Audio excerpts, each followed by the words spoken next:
Okay everybody, it was not that much of a great day in the market. उतना खास trade नहीं मिला, कहाँ पे बना नहीं बना डिस्कस करेंगे ट्रेड और देखेंगे कल यानी कि 10th ऑफ जनवरी को हम किस तरह से मार्केट पे ट्रेड करेंगे, कौन सा इंपॉर्टेंट लेवल्स होने वाला है। तो everyone, welcome back to my YouTube channel the Bengal trader. I hope you guys are doing absolutely fine. Okay, तो लास्ट डे एनालिसिस अगर आप लोगों ने देखा होगा तो हमने ये चीज़ क्लियरली डिस्कस करके रखा था कि 23,550 के आजू बाजू से मैं एक बार मार्केट को बाइंग करने के बारे में सोचूंगा। इम्बैलेंस भी पड़ा हुआ है 550 के आसपास, तो 550 ये एरिया के आसपास होता है। यहाँ पे आया मार्केट, कैंडल क्लोज किया, यहाँ पे बियर ट्रैप की जैसा ही हमें दिखा, यहाँ से मार्केट पे एक अच्छा स्पाइक मारा। ठीक है, यहाँ से मार्केट पे एक अच्छा स्पाइक मारा। टू बी ऑनेस्ट, मैंने ये स्पाइक पे पूरा प्रॉफिट बुक नहीं किया, सच बात बता रहा हूँ। ये 70-80 पॉइंट का स्पाइक पे मेरा एक्सपेक्टेशन मार्केट को लेकर शॉर्ट कवरिंग का था, लेकिन ये स्पाइक के बाद अगेन सडनली एकदम 2-3 मिनट के अंदर पूरा मार्केट ने जितना भी उसके पास था, जगह था ऊपर जाने का, वो पूरा कवर कर दिया। तो जैसे ये हो गया तब मैंने मतलब कम्युनिटी पे भी अपडेट किया था, इंस्टाग्राम पे भी अपडेट किया था कि मतलब दिक्कत है, अब बढ़ सकता है। तब तक स्पाइक नहीं आया था, जब तक हमने ये चीज़ अपडेट किया था तब हमने डिस्कस किया था कि नीचे से बाइंग करेंगे। उसके बाद ये जो स्पाइक आ गया तो खेल खराब हो गया और मज़ा नहीं आया, तो ये लेवल को हटाता हूँ और सारा दिन में मैंने कोई भी ट्रेड उस तरह से पंच नहीं किया। अब हम आगे का देखेंगे, आगे के लिए हम कैसे प्लान कर सकते हैं। ठीक है एक्सक्यूज मी। ये ट्रेंड लाइन चलता रहेगा, ये ट्रेंड लाइन जैसा चल रहा है वैसा ही चलता रहेगा। बहुत अच्छा खासा ये ट्रेंड लाइन है।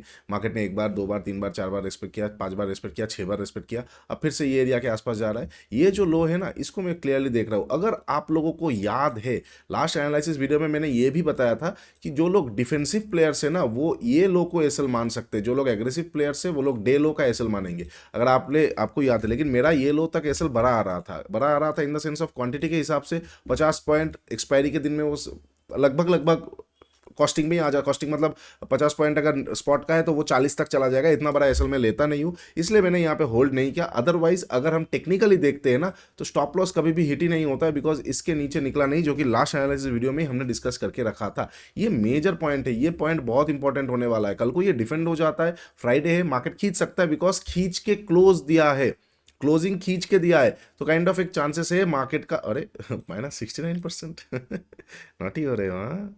तो वही बात है कि खींच के मार्केट खींच के बंद किया है, तो खींच के बंद होने के बाद अब मार्केट के पास एक जगह है कि काइंड ऑफ अपसाइड के लिए मूवमेंट देने के लिए। मतलब क्योंकि अगर मार्केट कल फ्लैट या गैप अप ओपन होता है तो फिर एक मज़ा आ सकता है, लेकिन अगर फिर से गैप डाउन ओपन हो जाता है, वही यार पुराना वाला मज़ा खराब हो जाएगा। तो let's discuss the levels. Excuse me.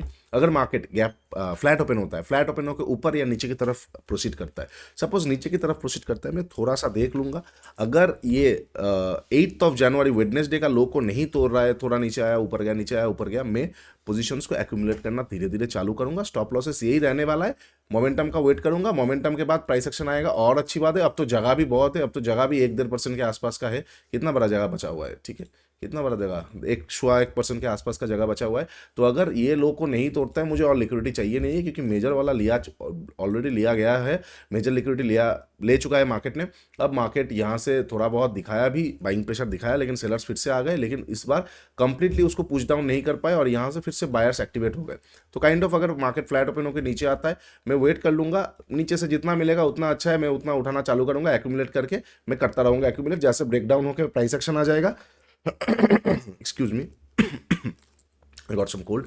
तो अगर जैसे प्राइस एक्शन आ जाएगा तो मैं और पोजीशन को ऐड कर सकता हूँ। ठीक है, ये हो जाएगा इनकेस अगर मार्केट फ्लैट ओपन होकर नीचे की तरफ आता है। अब अगर मार्केट फ्लैट ओपन होकर ऊपर की तरफ प्रोसीड करने लगता है, ऊपर की तरफ प्रोसीड करने लग रहा है, तो कैसे कैसे क्या प्लान किया जा सकता है। अगर ये ट्रेंड लाइन के आसपास आके एक बार रिएक्शन हम एक्सपेक्ट कर सकते हैं, छोटा सा भी बेंडिंग आएगा ना, मैं बाइंग साइड के लिए ही देखूंगा, मैं शॉर्टिंग साइड नहीं दूंगा। लोअर टाइम फ्रेम में मुझे ये बेंडिंग में कोई भी मान के चलते एलटीएफ का कोई भी स्नाइपर, एलटीएफ में कोई भी प्राइस एक्शन, कोई भी हायर टाइम फ्रेम में प्राइस एक्शन, कुछ भी मिल जाएगा, मैं ये एरिया से एक बार बाइंग ही कर सकता हूँ। ठीक है, अच्छा ट्रेडिशनल की अगर हम बात करते हैं कि फ्लैट ओपन हुआ, ये एरिया के आसपास जाके एक पहला 15 मिनट का कैंडल स्ट्रॉन्ग क्लोजिंग करता है, उसके ऊपर निकलते ही मैं कुछ क्वांटिटी बाई कर सकता हूँ। अगर ट्रेडिशनल पे मुझे फॉलो करना है, डे लो का एसएल रह जाएगा और ये देखिए ये बड़ा एसएल हो जाएगा, इसलिए इसको हम फिर ट्रेडिशनल पे तो इतना बड़ा एसएल हम रख नहीं सकते, इसलिए डे लो का ही रखना पड़ेगा, फोर्स एसएल। इसलिए मैं बोलता हूँ ट्रेडिशनल मेथड्स को फॉलो मत कीजिए। इससे क्या हो जाता है ना, आपको फोर्सफुली चीज़ें करना लगने पड़ेगा। मतलब अगर एसएल आपका यहाँ पे लेकिन बड़ा आ रहा है तो आप यहाँ पे रखोगे, ये तो फोर्सफुली हो गया ना, मार्केट के हिसाब से नहीं हुआ। इसलिए never chase the levels, okay, let the market come to your levels.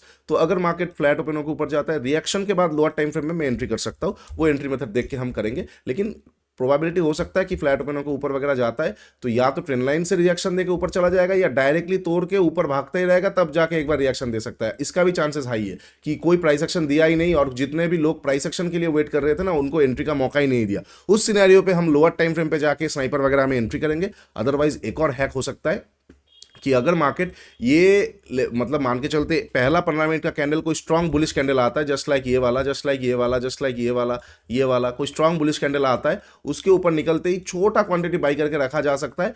थोड़ा बहुत ऊपर चला गया और क्वांटिटी को ऐड ऑन किया जा सकता है, प्राइस एक्शन आ गया और क्वांटिटी को ऐड ऑन किया जा सकता है। और अगर डायरेक्टली ऊपर चला जाता मान के चलते नीचे आ जाता है तो छोटा क्वांटिटी का स्टॉप लॉस लेके फिर लिक्विडिटी ग्रैब पे एंट्री किया जा सकता है। मैं बहुत डीपली बता रहा हूँ, लास्ट डे एनालिसिस थोड़ा सा डीपली बताया था तो नीचे कमेंट आना शुरू हो गया था कि सर कॉम्प्लिकेटेड हो रहा है। तो देखिए सिंपल तो हमेशा होगा लेकिन ईजी नहीं होगा। सिंपल होगा कि मार्केट या तो ऊपर जाएगा या तो नीचे आएगा, इससे सिंपल और क्या हो सकता है।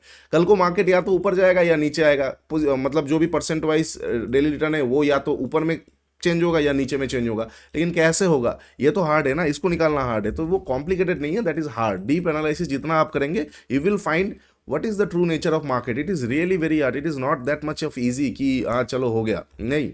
Market is very hard but it's very simple. Okay, तो ये हो जाएगा फ्लैट ओपन होकर ऊपर और नीचे का लेवल्स। अब अगर मार्केट गैप अप और गैप डाउन ओपन होता है तो मैं कैसे ट्रेड कर सकता हूँ। Suppose market gap down open होता है तो फिर वही चीज़ हो जाएगा कि मैं इनिशियली वो चीज़ नहीं देखूंगा शॉर्ट कवर के बारे में। हाँ, गैप डाउन ओपन हुआ, किसी का हाथ पे नहीं और पहला कैंडल से ही बाइंग प्रेशर आ गया, मतलब पहला 10-20 मिनट के अंदर ही बाइंग प्रेशर आ जाता है और फिर ये ट्रेंड लाइन के आसपास जाके थोड़ा रुक के निकलता है तो मैं बाई कर लूंगा। फिर क्या हो गया, गैप डाउन तो किसी के हाथ पे नहीं है ना, वो बस गैप डाउन ओपन हो गया था, अब मार्केट आराम से शॉर्ट कवर कर सकता है। लेकिन अगर गैप डाउन ओपन होने के बाद कोई भी बाइंग प्रेशर नहीं आता है और नीचे की तरफ आता है, मैं ना तो बाइंग करूंगा सेल करूंगा, मैं वेट कर लूंगा 23,250 260 के आजू बाजू लेवल तक ही। यहां से फिर बाइंग का सिनेरियो मिलेगा तो मैं एक बार बाइंग कर सकता हूं। ठीक है, 1 आवर का कैंडल में भी कुछ दिख जाएगा ये एरिया के आसपास 23,450 का लिक्विडिटी ले लिया। ठीक है, यहाँ पे भी एक लिक्विडिटी पड़ा हुआ है, इसका लिक्विडिटी लेके कुछ अगर मिलता है तो एक बार देख सकते हैं। अदरवाइज यहाँ पे भी अगर नहीं देखने को मिल रहा है तो ऑब्वियसली मैं एक बार देख लूंगा ये वाला एरिया 23,370 360 350 300 यहाँ से एक्यूमुलेट करना मैं चालू कर सकता हूँ पोजिशनल बेसिस में। ठीक है, अच्छा ये हो जाएगा गैप डाउन में।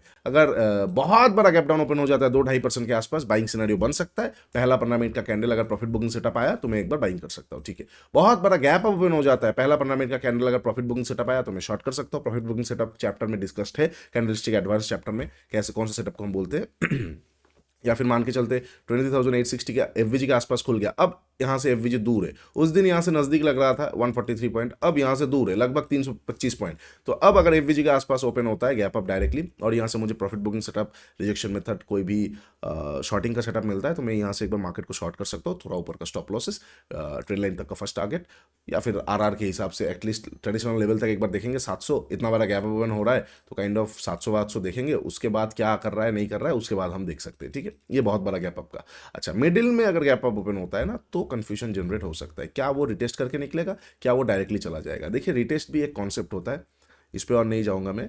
तो रिटेस्ट भी एक कॉन्सेप्ट होता है। तो अगर मार्केट मिडिल में गैप अप ओपन हो रहा है ना तो मुझे बस पहले आधा घंटा देखना है। अगर कोई भी 15 मिनट का कैंडल अगर मान के चलते एक लो बनाता है, पहले आधा घंटा में वो लो नहीं तोड़ रहा है और फिर डायरेक्टली हाई तोड़ रहा है तो मैं वहाँ पे बाई कर सकता हूँ। अगर पहले आधा घंटा 40 मिनट के अंदर वो लो तोड़ रहा है तो ये प्रॉपर रिटेस्ट करेगा तो मैं थोड़ा वेट कर लूँगा। ये एरिया के आसपास पीडीसी के आसपास से मैं एक बार बाइंग करके जा सकता हूँ। अच्छा, इनकेस अगर मान के चलते कि पहला 15 मिनट का हाई नेक्स्ट कैंडल में ही तोड़ देता है, मतलब वो आधा घंटा वाला सिनेरियो रेंज नहीं बनता है तो मैं वहाँ पे तुरंत नहीं घुसूंगा, थोड़ा देख लूंगा ये एक थोड़ा सा ट्रैप होके फिर नीचे से एक बार जा सकता है तो मैं नीचे वाला देख लूंगा। तब तो लो ऑब्वियसली डिफेंड हो ही जाएगा अगर पहला 15 मिनट का कैंडल के बाद ही मार्केट हाई को तोड़ देता है। लेकिन थोड़ा नीचे आके निकल सकता है तो मैं वो नीचे वाला देख लूंगा। नीचे से मुझे कोई भी ऑब्वियसली अगर हाई तोड़ेगा तो 1 मिनट लोअर टाइम फ्रेम में ऑर्डर ब्लॉक दिख जाएगा, लोअर टाइम फ्रेम का ऑर्डर ब्लॉक लिक्विड डिफाइन करके वहाँ से ट्रेड करके डेलो का एसएल लेके एफवीजी तक का टारगेट ले सकते हैं। ये चीज़ किया जा सकता है। और अगर पहला 15 मिनट का कैंडल कोई भी डोजी टाइप का आ जाता है तो ऑलरेडी रिटेस्ट हो चुका है, उसके हाई तोड़ते ही हम एक बार एंट्री कर सकते हैं। ठीक है, ये हो जाएगा सारा पॉसिबल सिचुएशंस कल 10 जनवरी फ्राइडे को निफ्टी के लिए। इसके बाहर का कुछ भी आएगा नॉट इंटरेस्टेड, इसके अंदर का आएगा I will try to maximise it. कल फ्राइडे है तो ऑब्वियसली मोमेंटम 12 बजे के बाद ही जनरेट होने का चांसेस हाई है, ऑप्शन का मूवमेंट भी 12 बजे के बाद जनरेट होने का चांसेस हाई है। तो अगर मार्केट चलते फ्लैट ओपन हुआ, गैप ओपन हुआ, गैप डाउन पे तो छोड़ देंगे, फ्लैट और गैप अप पे ही ऑन द कार्ड जो शॉर्ट कवरिंग। तो अगर ऐसा कुछ ओपन होता है और फिर मान के चलते पहला 1-1.5 घंटा 9:30 मतलब 3 घंटा लगभग 9:15 से 12:15 तक 3 घंटा मार्केट ना लो को तोड़ा है लेकिन हाई को तोड़ नहीं पाया है, या फिर मान के चलते हाई को तोड़ा है लेकिन तोड़ के वो फिर ज़्यादा मोमेंटम नहीं कर रहा है, तो हमें बस एक शार्प लिक्विडिटी चाहिए। एक शार्प लिक्विडिटी होकर जैसे वो निकलेगा वो वहाँ पे बहुत ब्यूटीफुली मोमेंटम दे सकता है। ठीक है, अच्छा वीडियो अच्छा लगे do like share and subscribe. नीचे इंस्टाग्राम का लिंक दिया हुआ है, जाके जरूर चेकआउट कीजिए, बहुत इंपॉर्टेंट अपडेट्स डालते रहते हैं। मेंटरशिप प्रोग्राम का भी लिंक दिया हुआ है, जाके जरूर चेकआउट कीजिए, बहुत एडवांस में हम वहाँ पे डिस्कस करते हैं। कम्युनिटी है और कम्युनिटी के साथ ट्रेड करने का मजा it's out of the world, क्योंकि they are all like minded person. तो everyone will push you, मतलब आप अगर 1:3 ले रहे हो, 1:4 ले रहे हो, यू विल फील कि यार 1:4, whereas 1:4 is a very good number. But again it completely depends on your appetite. कोई कब खुश होगा वो किसी को पता नहीं है। चलिए आज के लिए इतना ही, टेक केयर, बाय बाय। तब तक के लिए ट्रेड स्मार्टली।